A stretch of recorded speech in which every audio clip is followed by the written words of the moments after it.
नमस्कार, आपल्या न्यूजमध्ये आपले हार्दिक स्वागत आहे। आता आपण आजच्या ठळक घडामोडी। धुळे शहरातील श्री बालाजी रथ उत्सव निमित्त जेबी रोडवरील देशा परिवाराच्या वतीने पुरी सेरा असा प्रसाद वाटप माननीय माजी आमदार राजवर्धन कदम बांडे हस्ते प्रसादाचे भक्तांना वाटप करण्यात आले। स्वर्गीय बाबूलाल बालाराम अग्रवाल यांच्या उपकार स्मरण निमित्त व बालाजी रथाच्या उत्सवानिमित्त महाप्रसादाचे आयोजन केले आहे। हा महाप्रसादाचे आयोजन दिलीप कुमार असलचंदजी गुंदेच्या एनएम समस्त परिवाराकडून महाभंडारा प्रसादाचे भक्तांनी लाभ घेतला। मोवाडी पोलीस निरीक्षक व स्टाफ यांनी प्रसादाचा लाभ घेतला। तसेच आई यल्लम्मा माता मंदिरातील भक्तजन यांनी लाभ घेतला। धुळे शहरात 140 वर्षाची परंपरा असलेला आज 11 वाजता निघाला 10 दिवस बालाजीचे वेगवेगळे वाहन काढण्यात येत होते।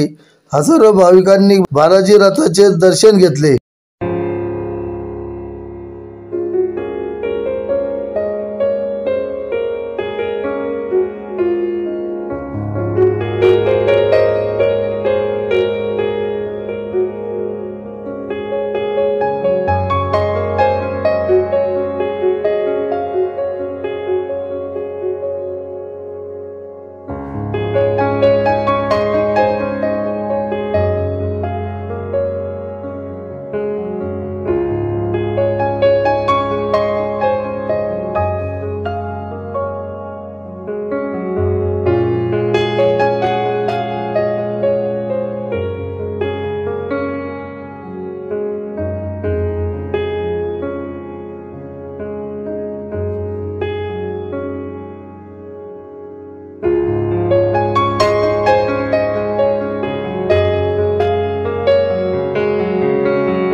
आजच्या बातमीपत्र संपले। पुन्हा भेटूया पुढच्या बातमीपत्रात।